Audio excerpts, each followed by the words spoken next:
Havendo Deus antigamente falado muitas vezes e de muitas maneiras aos pais pelos profetas, a nós falou nestes últimos dias pelo Filho, a quem constituiu o herdeiro de tudo, por quem fez também o mundo, o qual, sendo o resplendor da sua glória, a expressão, a imagem da sua pessoa, algumas outras traduções vão dizer a expressão exata do seu ser, e sustentando todas as coisas pelas palavras do seu poder, havendo feito por si mesmo a purificação dos nossos pecados, assentou-se à destra da majestade nas alturas, feito tanto mais excelente dos que os anjos, quanto herdou mais excelente nome do que eles. O que será que esse texto vem a nos apresentar? O que será que Deus quis falar? Quando a gente for fazer essa meditação, depois de meditar, nós precisamos fazer as conexões do que a Bíblia está apresentando. E este texto aqui em específico está dizendo assim, havendo Deus antigamente falado muitas vezes de muitas maneiras aos pais pelos profetas, a nós nestes últimos dias falou pelo Filho. Olha que informação grandiosíssima. Presta atenção num detalhe que eu vou trazer aqui. O livro de Hebreus ele é um livro transitório. Ele serve para o nosso conhecimento hoje? É claro que serve. Claro que serve. Até porque nós nascemos sem conhecimento algum e a gente vai aprendendo durante as épocas. Mas ele serviu muito naquela época. E a gente tem que voltar a nossa mentalidade para a época em que ele foi escrito. Nós estávamos numa época de troca de aliança. Estávamos numa época em que, quando a gente vai estudar o livro de Romanos, o livro de Efésios, a gente vai ver um problema que estava sendo ali vivenciado pelos discípulos daquela época. Qual era o problema? O problema é, Cristo Jesus morreu, Cristo Jesus ressuscitou, nos deu o penhor da vida eterna por causa da salvação que ele otorgou, pelo trabalho que ele fez, pela obra dele na cruz. Então, ele, juntamente com gentios, agora não só judeu, mas judeus e gentios, ele firmou a nova aliança. Ele firmou um pacto de uma nova aliança, aonde agora a nova aliança faria sentido, e a antiga não mais. O que o escritor está querendo dizer é que, de acordo com os profetas falaram e eles tinham na mão não essa Bíblia completa de Antigo e Novo Testamento, mas o Antigo Testamento. Lembra-se dessas palavras, testamento, ok? Eles tinham o Antigo Testamento. Nós estamos vivendo sobre o Novo Testamento. Então, a gente precisa entender que agora nós estamos sobre a nova aliança, um Novo Testamento. Então, o que ele está querendo abordar agora? Que, naquele contexto de troca de aliança, o povo precisava entender de que antes a ordem, a lei, a aliança era dada para um povo em específico, não era para toda a humanidade. E Deus falava por meio dos profetas. Por meio dos profetas, Deus se expressava e Deus deixou ali o pergaminho, deixou a lei, a Torá, que era vigente para o povo de Israel na época. Ele era vigente. O povo de Israel precisaria cumprir todos aqueles rituais e precisava dar ouvidos à lei. Eles viviam pela lei. O cerimonialismo era necessário para que eles pudessem viver. Esse é o ponto. O que o livro de Hebreus está trazendo agora é o seguinte: antigamente Deus falava por meio dos profetas, agora ele fala por meio do Filho. Quando diz agora ele fala por meio do Filho, ele está dizendo a ordem agora vem do Filho. Agora, tudo que o Filho disser e mandar fazer, é isso que nós precisamos obedecer. É o que o Filho mandar. Não é o que a lei mandar, é o que o Filho mandar. Os profetas vigoraram, agora é Cristo que vigora, entende? Então, a ordem, a lei, a aliança, ela precisa estar contida com tudo que Cristo deixou, os mandamentos, tudo o que Cristo deixou. É o que nós precisamos seguir. Então eu fiz algumas conexões aqui e a gente vai ver as conexões que esse versículo 1 vem a nos apresentar. Quer ver só? Naquele tempo passou Jesus pelas searas em um sábado, e os seus discípulos, tendo fome, começaram a colher espigas e a comer. E os fariseus, vendo isto, disseram-lhe: Eis que teus discípulos fazem o que não é lícito fazer no sábado.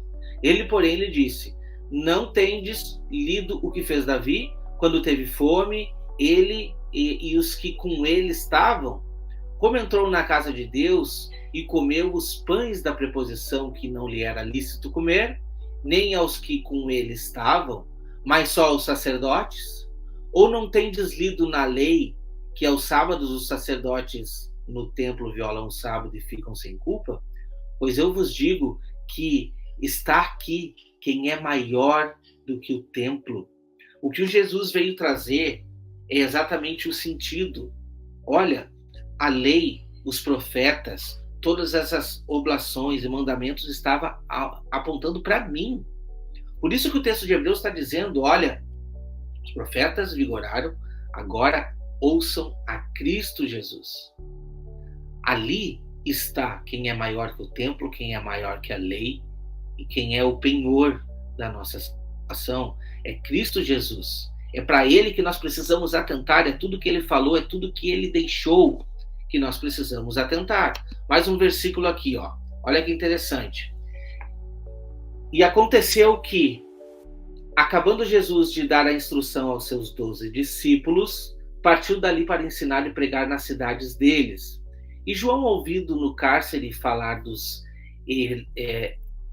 feitos de Cristo, enviou 2 dos seus discípulos a dizer-lhe: És tu aquele que havia de vir, ou esperamos um outro? E Jesus respondendo, disse-lhes: Ide e anunciai a João as coisas que ouvis e vedes. Os cegos vêm, os coxos andam, os leprosos são limpos e os surdos ouvem. Os mortos são ressuscitados e aos pobres é anunciado o evangelho. E bem-aventurado é aquele que não se escandalizar em mim. Continuação do texto. E partindo eles, começou Jesus a dizer às turbas a respeito de João, o que foste ver no deserto? Uma cana agitada pelo vento? Sim. O que foste ver? Um homem ricamente vestido? Os que trajam ricamente estas casas dos reis?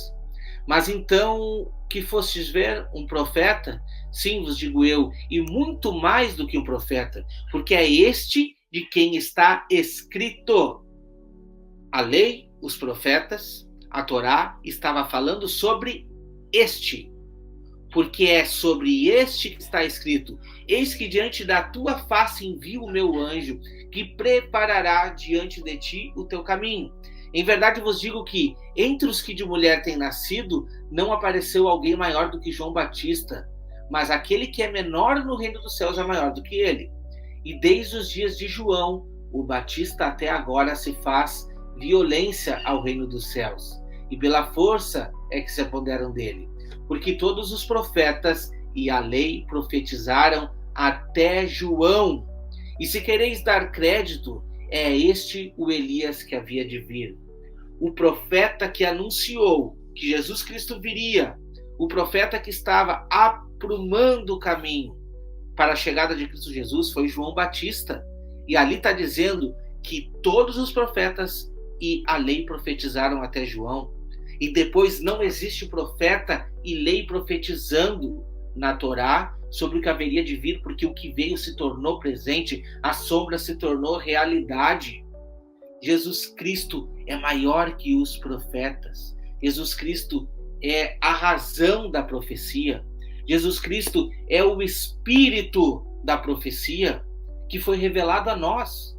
Está tudo revelado agora. Tudo está ao nosso alcance. As leis e as profecias apontavam para Jesus. E qualquer outra profecia que aponte para o futuro continua apontando para Jesus. Mas agora, na segunda vinda. A segunda vinda de Cristo será presente. Então, Nós precisamos nos antenar ao que a palavra de Deus está apontando. O que o livro de Hebreus aponta no versículo 1 é que a lei e os profetas vigoraram até o tempo oportuno de reforma. Vindo Jesus Cristo, a realidade daquelas sombras. Agora precisamos andar neste caminho. Ele que é o penhor da salvação para todos nós. Olha só que interessante. Por isso, irmãos, participantes da vocação celestial, considerai a quem? A lei? Os profetas? Não. A Jesus Cristo, apóstolo e sumo sacerdote da nossa confissão, sendo fiel ao que o constituiu. Então nós temos uma característica aqui. Jesus Cristo foi fiel a quem o constituiu, como também foi Moisés em toda a sua casa. Bom, Moisés foi fiel a Deus que constituiu ele como um líder naquela época. Agora, Jesus Cristo foi fiel para o cumprimento de todas as realidades daquelas sombras que Moisés trouxe. Olha que interessante. E o que nós tivemos na cruz? O tetelestai, está consumado. Esse é o ponto mais importante. O que Jesus Cristo fez foi nos libertar de todos aqueles cerimonialismo que, na verdade, não garantiam uma expiação completa.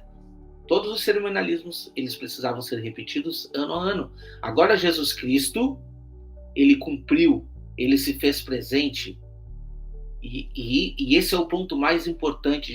Deus falou nos últimos dias, então está valendo tanto para a morte de Cristo até agora, por meio do Filho. Precisamos ouvir o Filho, porque ele, versículo 3, porque ele é tido digno de tanto maior glória do que Moisés, quanto maior honra do que a casa tem aquele que ficou.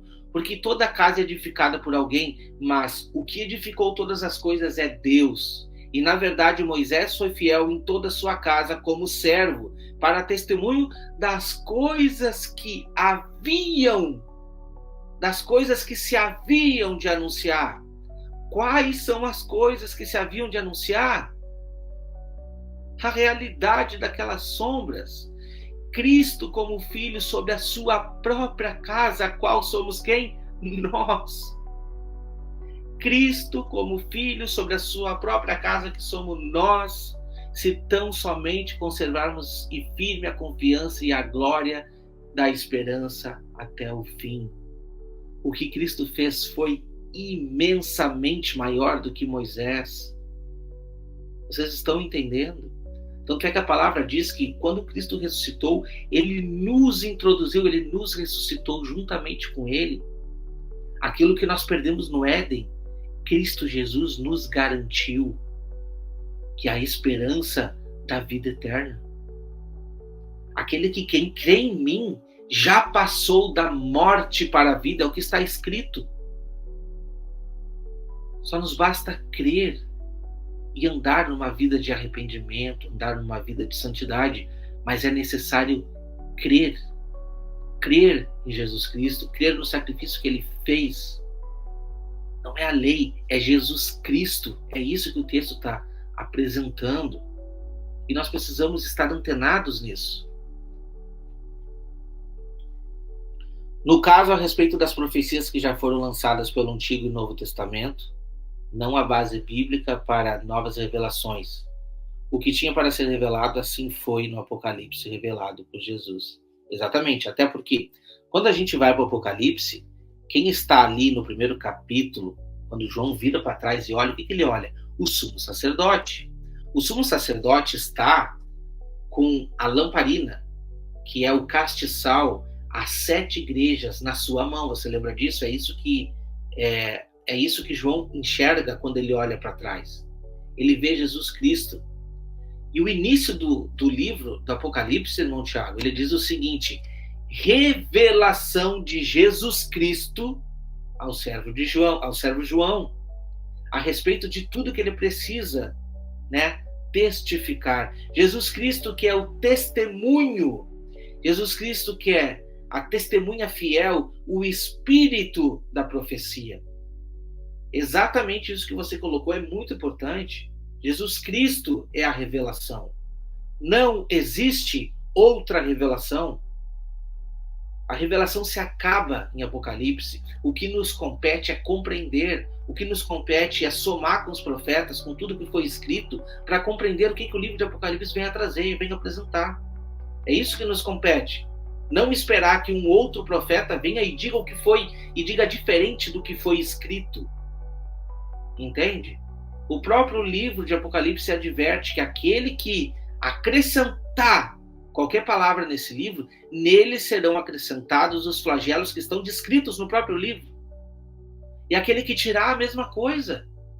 Então eu não tenho autorização para acrescentar. E aí a palavra vem e nos diz, mesmo que um anjo venha, um anjo do céu venha e nos revele algo diferente daquilo que já foi escrito, que isso seja anátema. É tudo por intermédio dele, por ele e para ele. A gente precisa ouvir a Cristo Jesus. Como ele mesmo disse, ouviste o que foi dito para os antigos? Não farás isso, isso, isso. Eu, porém, vos digo. Quando ele fala, eu, porém, vos digo, ele está dizendo, agora eu estou dizendo que vocês precisam entender, atentar e obedecer. Esse é o ponto importante. Então, esses primeiros 9 versículos, eles vêm a resumir a importância de Cristo Jesus como o guia, a palavra. Eu sou o caminho. Qual é o caminho agora? É a lei e os profetas? Não. Eu sou o caminho.